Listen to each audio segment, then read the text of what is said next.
Hey, it's LiveWell presented by Rapala. Ronnie Moore right there, Tommy Sanders here, and we are into the second half of our Alabama swing, Ronnie. Of course, last time in Decatur, Alabama on the Tennessee River, a very different landscape here, almost canyon-like here. This is a high elevation, sort of mountainous place called Smith Lake on the Sipsey Fork of the Black Warrior River. Probably more people from California who fish Oroville and Shasta could relate to this sort of landscape here, or Lake Lanier to the east. 100%. The 14 Elite Series pros in the state of Alabama, very few will call Smith Lake their home lake or a lake that they go to more. A lot of our anglers are Coosa River anglers, a lot are Tennessee River anglers. Maybe Joseph Webster, who's originally from Mississippi, relocated towards the Tuscaloosa region. That might be his closest lake, but not many people are. Justin Hamner? Yeah, Justin Hamner's not too far in Northport. But the guys that are fishing this event, they probably don't have a lot of June experience. That's the big key, Tommy. The time of year. We've had opens in the fall in October where Jacob Powroznik's won. We've had opens in April where Caleb Kuphall has won. We don't really have many events in June. It is normally party barge time and wakeboard boat time, which we'll see plenty of that. But it kind of levels the playing field from, you think about 14 Elite Series pros in Alabama, they're going to have an advantage, not nearly as much advantage as you'd think. It's either the deepest or the second deepest lake in Alabama, too. That's going to drive the fishing a little bit, right? Yeah, and so late June, you think about it, they have the spawn in March and April. You get the post-spawn, maybe topwater action in May for the most part. June, you start to get in that transition of the heat of summer. Fish are going to go down deeper. They're going to get into the channels more.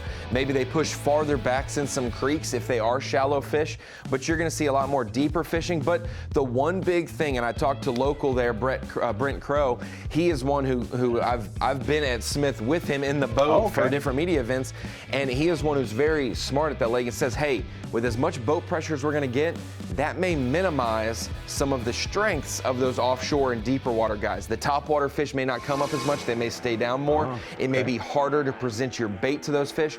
So if there's anything to be said about the boat traffic, Tommy, it may level the playing field for those guys who maybe go up rivers, go up creeks, get away from everyone and fish for 5 to 6 bites a day. They maybe can compete with those who are fishing over schools of fish. Before we get into the techniques, I'm going to go through just a little bit of interesting history of this place. It was actually in the lineup on the first full year of the Bassmasters, pre-classic 1968.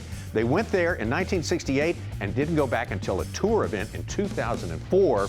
When it was flooded, it was February, it was frigid, and Charlie Weir from Hollywood, California won the tournament with less than 10 pounds a day. It is such a unique place. Like we were saying, that we haven't had many opens this time of year. We have it April, we have it October. We've never been here for the Elite Series. We have a lot of college events. Most of those are in that February to April time period. So catching fish at Smith Lake, but fishing Smith Lake in June's another deal. Like you said, there's lakes that you can maybe relate it to. A little bit like a Hartwell, maybe a little bit more like a Lanier, but it is a special, unique place in its own right, and it's going to be very interesting. I think the size limit for spotted bass is 15 inches, so that's another kicker that's going to make it a little bit more difficult for those guys who would maybe blow the field away with getting hundreds of bites or 50 bites of 12 inchers.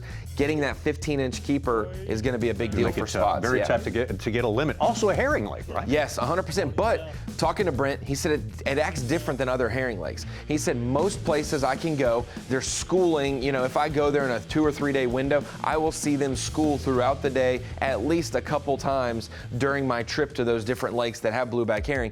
But he said, Smith, they just don't do that as frequently. They do that in May heavy, but once you get to June, it's not the constant topwater action, not the constant schooling action. Those fish maybe sink off into the channel more. They head to the main lake, and we see, you know, where the takeoff is. It's pretty centralized, and I think that region of the lake has the best opportunity for an early bite. Obviously, it's close to takeoff. You leave takeoff, you better do good work in the first hour or two of the morning, especially before the boat traffic and before it gets extremely hot if you're trying to capitalize on any kind of herring bite. It's not a guarantee up into the day. Now, love the herring or hate them, you have to admit that the herring presence has made the average 100%. Size of those spotted bass go up, right? Yeah, normally we see, you know, 2-pound spotted bass, and people are like, this is what you get on this body of water, when spots are not the primary species of bass. But at Smith Lake, it is the primary species of bass, so they tend to grow bigger. But what's weird, Tommy, is you'll start to catch, and Brent even said this on the phone, that you catch a lot of 4 or 5 pounders a few years ago, and now we're catching 3 pounders, and we're wondering where those 4s and 5s went. He said once they get so big, spotted bass kind of blend in with the striper.